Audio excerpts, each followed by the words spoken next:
Bonjour, beaucoup de personnes passent par la maladie et au milieu de cette maladie, au sein de cette maladie, perdent beaucoup. Perdent beaucoup non seulement bien sûr physiquement, mais parfois au niveau de la famille et souvent financièrement, puisque beaucoup de personnes se retrouvent dans des conditions où ils ne peuvent plus travailler et donc il y a une perte financière. Depuis lundi, on partage ensemble sur 4 esprits, 4 types d'esprits, dont l'une des œuvres communes de ces 4 esprits, c'est l'appauvrissement au niveau financier. Alors, ils n'agissent pas de la même manière. Il y a l'esprit d'adultère, il y a l'esprit de persécution. On a partagé ensemble sur l'esprit de mort également. Et aujourd'hui, cet esprit de maladie qui lui aussi veut attaquer tes finances. C'est parfois pas le but direct, mais c'est souvent les conséquences que vont engendrer ces esprits. Et parfois, c'est pas forcément le but direct, puisque dans le cas de la maladie, c'est de rendre la personne malade. Mais souvent, quand il s'agit d'une attaque contre un enfant de Dieu, c'est pas que son corps soit malade, mais c'est surtout qu'il se détourne du Seigneur, qu'il soit dans le découragement, qu'il soit dans le doute, qu'il commence à se détourner de Dieu, tout ça. Et aussi qu'il s'appauvrisse financièrement, parce que la pauvreté est une humiliation. L'apôtre Paul parle de l'abondance et de la disette, et il dit que la disette, c'est une humiliation. Et qu'au milieu de tout ça, il a appris à être content de l'état où il se trouve, mais bien sûr, il sait que la disette et que la pauvreté n'est pas quelque chose qui plaît à Dieu ou qui honore le Seigneur ou qui fait du bien à l'âme.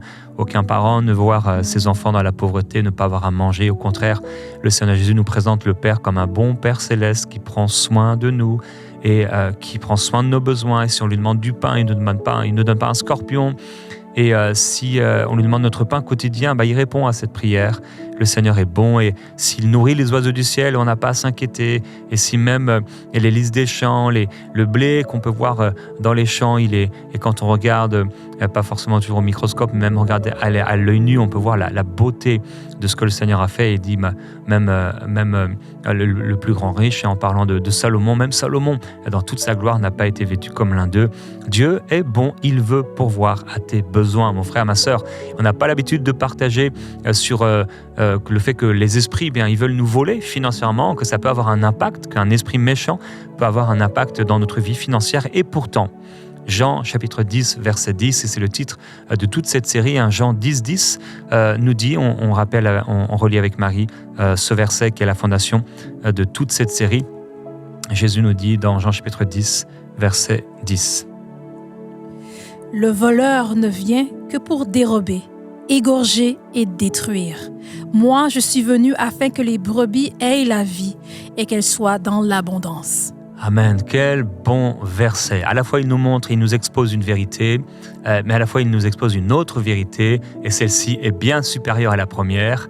La première vérité, c'est qu'il y a un voleur, et il dérobe, il égorge, il détruit. Mais la deuxième, c'est qu'il y a un bon berger, et lui donne la vie, et la vie en abondance. Mon frère, ma sœur, la vie que le Seigneur Jésus a pour nous, c'est pas seulement pour le ciel, c'est pour aujourd'hui. Jésus a dit que celui qui quitterait à cause de lui, sa famille, son terrain, ses champs, ses maisons, etc., tout ça, il trouvera non seulement dans le siècle à venir, où on sera plus vivant, mais aujourd'hui, il trouvera des terrains, des terres, etc., des maisons, des frères et des sœurs dans le Seigneur. Alors Dieu te fera justice et Dieu bénira ta vie. Et donc on va partager à propos de ces esprits de maladie, qui attaque nos finances. Avec cette déclaration donc, d'un personnage biblique, comme chaque jeudi, on partage la déclaration d'un personnage, et c'est cette femme qui a été attaquée par un problème, la perte de sang, et qui va dire « Si je puis seulement toucher ses vêtements, je serai guérie ». Et on va lire avec Marie 3-4 versets à son sujet, dans l'évangile de Marc, au chapitre 5. Or, il y avait une femme atteinte d'une perte de sang depuis 12 ans. Elle avait beaucoup souffert entre les mains de plusieurs médecins. Elle avait dépensé tout ce qu'elle possédait et elle n'avait éprouvé aucun soulagement, mais elle allait plutôt en empirant. Ayant entendu parler de Jésus, elle vint dans la foule par derrière et toucha son vêtement. Vas-y. Car elle disait, « Si je puis seulement toucher ses vêtements, je serai guérie. » Amen. Voilà une puissante déclaration que nous connaissons, on a l'habitude d'en parler, certainement ton pasteur a prêché à ce sujet. Voilà, si je puis seulement toucher son vêtement, je serai guéri. Cette femme s'est retrouvée dans une condition très difficile. Elle a été attaquée par une maladie et cette maladie l'a amenée à aller voir des médecins, des spécialistes et je ne sais combien de spécialistes ou de médecins elle a pu aller voir. En tout cas, on sait qu'elle a été en voir des nombreux, aussi nombreux que la conséquence de toutes ces visites et de cette maladie va faire qu'elle a dépensé tout son argent, tous ses biens. Cette femme voulait s'en sortir, cette femme voulait être guérie, cette femme voulait savoir comment elle pourrait sortir de cette situation et elle a dépensé beaucoup d'argent. Je m'adresse à quelqu'un aujourd'hui. Tu ne connais pas vraiment le Seigneur directement. Dans ton cœur, il y a quelque chose, il y a un trou. Tu sens au plus profond de ton être un manque, tu as un vide. Un esprit qui te tourne autour, un esprit de mort, un esprit de dépression.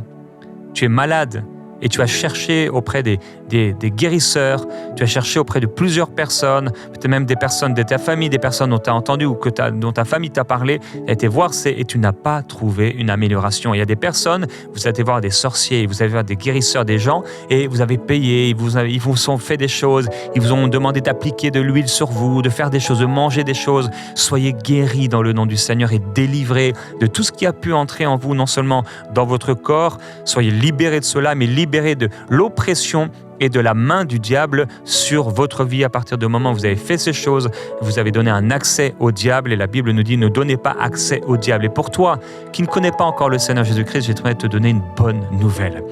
Tu n'auras pas besoin d'aller voir un quelconque guérisseur, un médecin ou quoi que ce soit, mais en recevant Jésus-Christ dans ton cœur et en faisant appel à lui, l'Éternel entend le cri des malheureux et il les délivre. Il veut te guérir de toutes tes infirmités, de toutes tes maladies, mais il veut aussi, et premièrement, pardonner tous tes péchés. Et si aujourd'hui, tu réalises dans ton cœur que tu as péché, c'est vrai, tu as manqué le but, c'est vrai, tu n'as pas obéi à Dieu, au plan de Dieu, à ce que Dieu voulait quand il a voulu que tu existes sur la terre, mais tu en as fait qu'à ta tête peut-être, tu as fait tes propres plans. Ça s'appelle le péché, quand on manque la cible que le Seigneur avait voulu pour nous. Et si aujourd'hui tu acceptes et tu réalises et tu crois qu'en effet tu as péché, tu as commis le mal d'une manière ou d'une autre, tu t'es détourné du Seigneur peut-être pour quelqu'un, mais aujourd'hui tu veux demander pardon à Jésus, eh bien il va pardonner tes péchés et il va aussi te guérir de cette maladie. Et maintenant tu dois renoncer à ce que tu as fait, les alliances que tu as faites avec ces gens. Il y a de l'argent qui a été donné, il y a des actes qui ont été faits. J'aimerais que toute personne qui a commis des actes, qui a été voir des sorciers, qui a été voir des marabouts, je ne sais quoi, des personnes, des sorcières, il y a eu de l'argent, il y a eu un échange de quelque chose, peut-être c'est un échange de mots, un échange de biens, un échange de photos, un échange de cheveux, ou quelque chose que tu as mangé ou qu'on t'a demandé de faire, des bougies qui ont été allumées, quel que soit ce qu'on a pu te faire, te dire, j'aimerais que tu puisses déclarer avec moi, en parlant à Jésus. Seigneur Jésus, je viens à toi aujourd'hui et je te demande pardon pour tous mes péchés. Je te demande pardon d'avoir fait appel à quelqu'un d'autre qu'à toi pour être guéri de cette maladie. Et maintenant, je viens à toi et je reçois le pardon de mes péchés par la foi. Je renonce à toute alliance que j'ai pu faire, à tout acte que j'ai pu faire, qui était mauvais devant tes yeux, pour être guéri. Je te demande pardon de ne pas avoir mis ma confiance en toi pour me guérir, mais la confiance dans un homme, la confiance dans un système, la confiance dans une pratique occulte. Et aujourd'hui, j'y renonce. Et je renonce à toutes ces conséquences. Et je te demande d'intervenir dans ma vie et dans mon corps et de me purifier de toute injustice. Je viens à toi, Seigneur, pour être pardonné de mes péchés et guéri de toute maladie. Merci, Seigneur. À partir d'aujourd'hui, j'écouterai ta voix et je te suivrai. Amen. Amen. Cette femme est tombée malade et Cette maladie était telle qu'à l'époque, elle ne pouvait s'approcher des gens à cause de la perte de sang qu'elle avait. Chaque jour, elle perdait du sang et cette perte de sang l'a empêchée de travailler au point où elle a dépensé toutes ses économies et elle n'a vu aucune amélioration. Jusqu'à ce qu'elle dise « Si je peux seulement toucher son vêtement, je serai guérie ». Et en effet, lorsqu'elle a touché le vêtement de Jésus, qui nous montre par là, cette histoire nous montre là que lorsqu'on s'approche de Jésus, nous recevons la guérison. Le pardon de nos péchés, premièrement, le plus grand des miracles, mais également la guérison de nos maladies.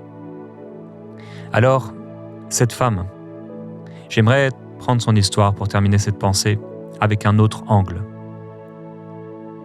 Puisque la Bible nous partage, et on parlait de l'esprit d'adultère en début de semaine, Proverbes chapitre 6, il y a l'esprit d'adultère qui se manifeste et il y a des problèmes financiers qui sont rattachés l'un à l'autre.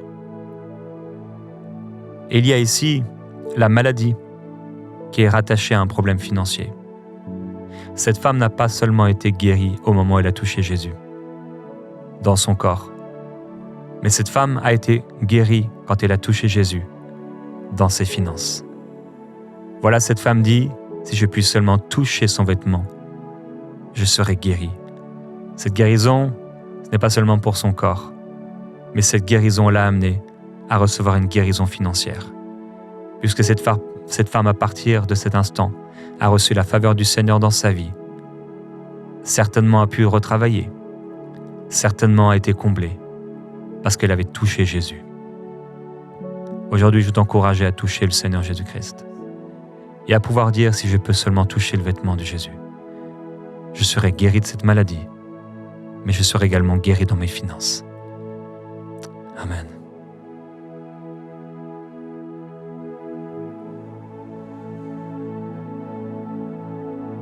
Ton nom est Jésus,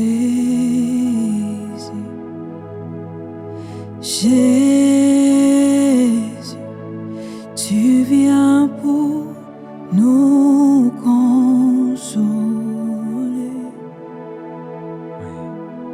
Tu guéris les cœurs brisés, tu soulages les opprimés. Oui, tu es capable, Tu Seigneur. es toujours capable de délivrer. Dis-le, Ton nom est Jésus, Jésus. Jésus, tu viens pour nous consoler. Tu guéris les cœurs brisés, tu soulages les opprimés, tu es toujours capable de délivrer. Alors que Marie va continuer, je crois que l'onction du Seigneur est là pour guérir. Et la puissance de Dieu est là pour te guérir là où tu es. Tu viens pour Et je vais appeler dans le nom de Jésus-Christ la guérison de cette maladie et la libération. les maladies, Oui, tu soulages les opprimés, dans le nom de tu es Jésus-Christ. toujours capable Merci pour cette de onction, Seigneur, délivrer. qui guérit le malade, Ton nom est qui libère le malade. Jésus, là où ces malades ont perdu de l'argent, Jésus, là où des gens ont dû se mettre ensemble pour payer les frais d'hospitalisation, les examens médicaux, et cela n'a pas rapporté davantage, au contraire, ça s'est empiré. J'appelle la guérison de cette maladie et la guérison de ses finances, la provision pour la guérison physique et la provision pour la guérison financière. J'appelle la guérison dans le nom du Seigneur des maladies et j'appelle la guérison du manque et de la pauvreté dans le nom de Jésus. La provision du Père. Oui, tu es bon, Seigneur. Alléluia, le Seigneur est bon. Le Seigneur est bon. Alors, depuis lundi, nous avons partagé ensemble à propos de 3 esprits, 3 types d'esprits qui attaquent tes finances, et nous voulons aujourd'hui continuer avec cet esprit donc de maladie qui attaque les finances des gens, les finances des croyants. Et nous avons partagé 3 histoires, et aujourd'hui on continue avec une nouvelle histoire. Cette histoire, on va la lire ensemble dans l'évangile, dans Actes chapitre 3. Et dans Actes chapitre 3, c'est cette histoire d'un homme.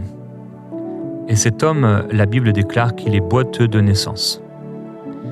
J'aimerais rappeler qu'à cette époque, comme la femme à la perte de sang, ou comme les lépreux, ou comme des personnes qui, comme ça, étaient paralytiques de naissance, se retrouvaient dans des conditions extrêmement compliquées, à moins qu'ils aient dans leur famille des hommes, des femmes extrêmement riches, peut-être pour leur donner une certaine situation, pour ceux qui n'étaient pas exclus même de la ville, du village.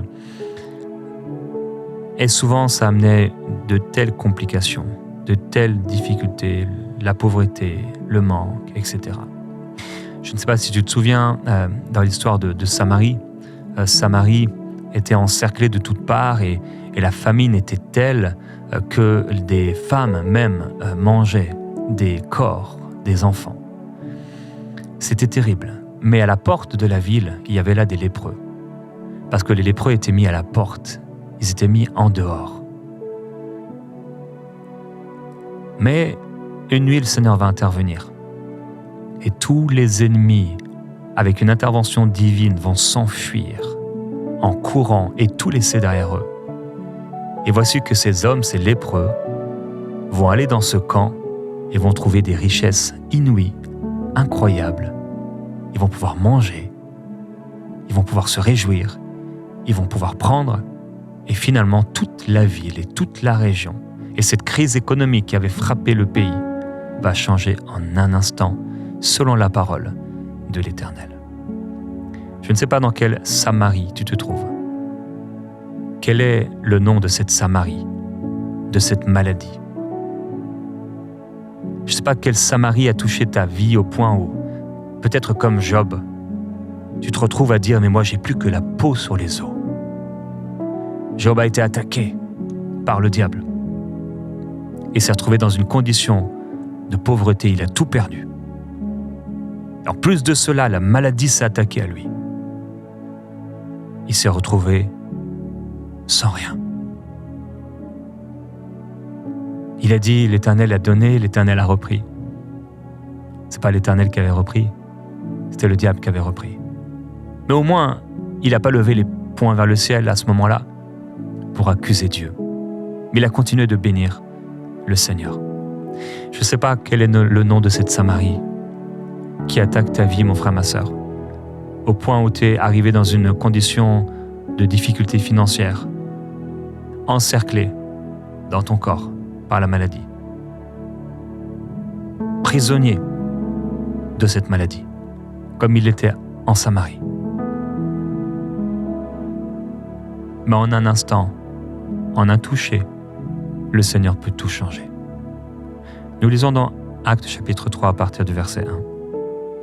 Pierre et Jean montaient ensemble au temple à l'heure de la prière, c'était la 9e heure. Il y avait un homme boiteux de naissance qu'on portait et qu'on plaçait tous les jours à la porte du temple, appelé la Belle, pour qu'il demandât l'aumône à ceux qui entraient dans le temple. Cet homme, voyant Pierre et Jean qui allaient y entrer, leur demanda l'aumône. Pierre, de même que Jean, fixa les yeux sur lui et dit « Regarde-nous ». Et il les regardait attentivement, s'attendant à recevoir d'eux quelque chose. Alors Pierre lui dit « Je n'ai ni argent, ni or, mais ce que j'ai, je te le donne au nom de Jésus-Christ de Nazareth. Lève-toi et marche. » Et le prenant par la main droite, il le fit lever. Au même instant, ses pieds et ses chevilles devinrent fermes. D'un saut, il fut debout et se mit à marcher. Il entra avec eux dans le temple, marchant, sautant et louant Dieu. Tout le monde le vit marchant et louant Dieu. Il reconnaissait que c'était celui qui était assis à la belle porte du temple pour demander l'aumône. Et ils furent remplis d'étonnement et de surprise au sujet de ce que lui était arrivé. Amen. Oui. Amen, merci Marie. Waouh, quelle intervention divine. Quelques versets plus loin, on va lire qu'en fait, cet homme, il était âgé de plus de 40 ans. 40 ans, et il était boiteux ou paralytique de naissance. 40 ans, dont une bonne partie de sa vie dans la pauvreté. 40 ans, pendant une bonne partie de sa vie, on apportait cet homme, et heureusement, il avait des gens qui l'apportaient là. Et qu'est-ce qu'il faisait à longueur de journée? Il était là, il regardait les gens et il s'attendait de la part des gens un peu d'argent. Des gens qui allaient au temple, un peu d'argent. Il voulait un peu d'argent. Parce que sa condition de maladie l'avait amené dans la pauvreté. Il ne pouvait pas travailler. Il ne pouvait pas être charpentier. Il ne pouvait pas aller pêcher des poissons. Il ne pouvait pas déplacer des pierres ou construire quelque chose. Sa maladie l'a appauvri. S'il avait des choses, il a tout perdu. Parce que même s'il avait eu des choses par ses parents ou quoi que ce soit, tu peux avoir quelque chose, comme cette femme à la perte de sang pouvait avoir quelque chose, mais au bout d'un moment, ça diminue, tu dépenses ce que tu as et au bout d'un moment, tu te trouves sans rien. Et c'est ce qui est arrivé pour cet homme, en tout cas. Nous savons que ce qui est arrivé, c'est qu'il n'avait plus rien. Il avait besoin de demander de l'argent aux gens, l'aumône. Parce qu'il avait besoin de manger. Je ne sais pas à quel stade cette maladie a pu t'emmener et les conséquences de cette maladie dans ta vie. Mais quand le Seigneur intervient, quand il trouve la foi dans un cœur, c'est non seulement le corps qui guérit, mais c'est également le compte bancaire qui guérit. Oui, j'ose le dire, c'est le portefeuille qui guérit. Jésus dit, vous aurez toujours des pauvres avec vous. Il y aura la provision pour vous et il y aura la provision pour les pauvres. Il y aura la provision pour ta famille et il y aura au-delà pour toutes sortes d'œuvres bonnes. Car Dieu a le pouvoir de te combler de toutes sortes de biens, afin que possédant toujours de quoi satisfaire à tous tes besoins, tu as encore en abondance pour toutes sortes d'œuvres bonnes. Selon qu'il est écrit, il a donné aux indigents. Sa justice subsiste à jamais. Et celui qui donne aux semeurs de quoi semer, il fournit et il multiplie, et du pain pour sa nourriture, il te fournira et multipliera la semence pour que tu puisses semer et que ta semence rende gloire à Dieu. J'aimerais prier pour tous ceux qui passent par la maladie ou tous ceux qui sont passés par la maladie et qui ont vécu des pertes financières. Père, je te remercie pour ta bonté. Quand Job est resté fidèle à toi, malgré bien sûr des temps qui étaient très difficiles, il a même maudit le jour de sa naissance, c'était tellement affreux. Cette maladie et la prise en charge de cette maladie, il n'y avait rien qu'on pouvait faire. Il se grattait, il se frottait jusqu'au sang et c'était terrible. C'était épouvantable. On a essayé de l'aider, on a essayé de le conseiller, mais même ses amis ne pouvaient pas l'aider. Au contraire, son cas s'empirait. Mais à la fin, tu as parlé, Seigneur. À la fin, tu t'es approché.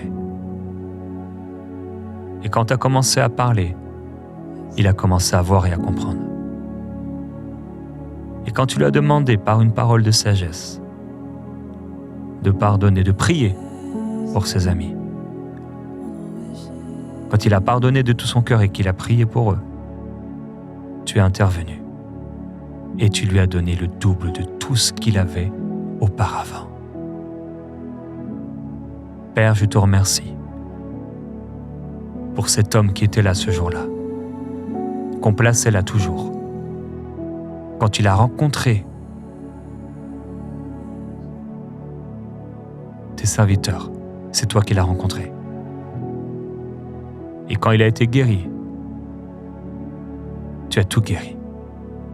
Tu l'as pas guéri pour qu'il devienne pauvre.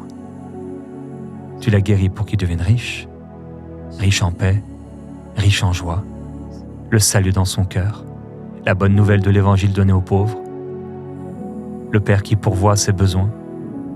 Je prie pour mes frères et mes sœurs, Seigneur. Et je te demande, s'il te plaît, d'intervenir. Interviens. Là où il fallait payer très cher pour faire cet examen. Là où ces médicaments prennent chaque mois dans les ressources nécessaires pour vivre, manger. Là où, Seigneur, il y a eu des tromperies aussi, là où il y a eu du vol. Là où certains méchants et voleurs ont même profité de la situation pour arnaquer, voler, tromper. J'appelle, Seigneur, ton intervention. J'appelle ta provision. Et je te loue, Seigneur, de ce que tu fais maintenant, car tu agis. Et ta miséricorde durera toujours. Tu es bon, tu interviens, Seigneur. Tu ne laisses pas le mal impuni. Mais tu es le juste juge. Tu interviens en faveur de ton peuple. Père, de la même manière que cet homme s'est levé et a été guéri de son mal, de la même manière que cette femme à la perte de sang a touché ton vêtement et a été guérie, de la même manière que Job, lorsqu'il t'a rencontré, entendu, et qu'il a prié pour ses amis, a été entièrement relevé. Mais également, Seigneur, de la même manière que Joseph, on a menti sur lui et qu'on a mis dans cette prison du manque, a été relevé et devenu le second en Égypte. Et de la même manière que Mardoché, qui a refusé de se prosterner devant cet esprit de persécution, a été lui aussi et devenu ministre et le second auprès du roi. De la même manière, Seigneur, tu interviens et tu glorifies ton nom pour relever des décombres, relever du manque, relever des situations les plus terribles financières. Tu interviens et tu te glorifies, Seigneur. Seigneur, j'appelle un miracle, je ne peux pas le faire. Ce n'est pas nos mots, ce n'est pas nos paroles, ce n'est pas nos conseils. Mais il y a besoin d'une intervention, Seigneur, et je te demande, étends ta main d'en haut et délivre-les des grandes eaux du manque. Délivre-les des grandes eaux de la maladie. Libère, Seigneur. Délivre. Étends ta main et qu'il se fasse miracle et guérison. Qu'ils soient guéris de leur mal.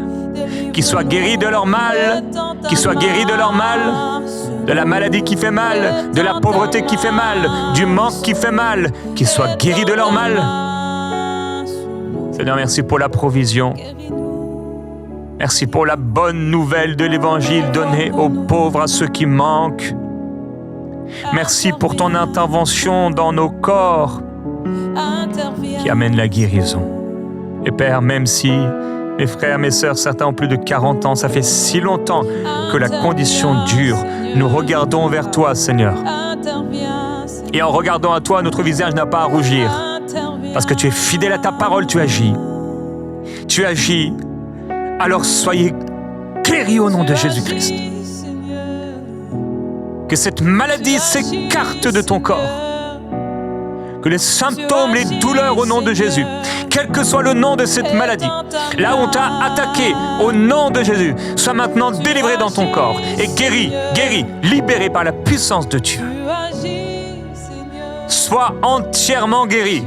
Recouvre maintenant la santé, la force, dans le nom de Jésus-Christ. Qu'il intervienne pour toi en ta faveur, parce qu'il est bon, parce que sa miséricorde durera toujours. Et quand il délivre le juste, il le délivre entièrement. C'est ce que le jeune homme riche n'a pas compris.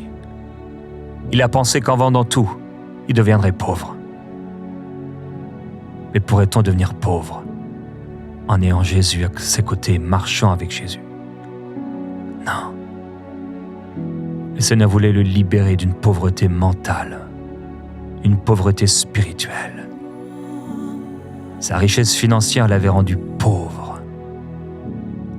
Et Jésus voulait lui donner la vraie richesse, qui n'est pas dans l'or et l'argent, mais qui est en Christ, en Dieu. Seigneur, j'appelle cette provision en ton nom, à tous égards et dans tous les domaines. Amen.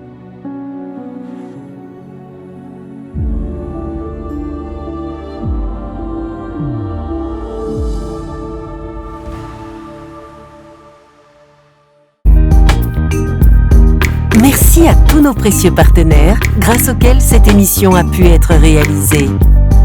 Vous aussi, rejoignez la grande famille des partenaires d'EMCI TV en faisant un don sur emcitv.com/don.